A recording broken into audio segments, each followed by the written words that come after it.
Ayan, mainit na kasi kaya daming tao. Tingnan nyo ang park, madaming tao. Ayan.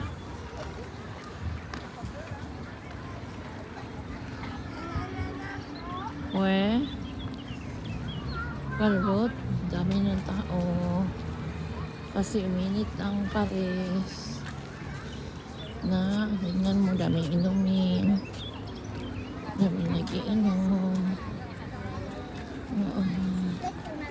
Daming nagpipiknik. Yan dito pag spring. Tuwang-tuwa ang mga tao, hindi na nagja-jacket. Yun ang ano ng mga tao. Kasi hindi na sila nagja-jacket. Yan.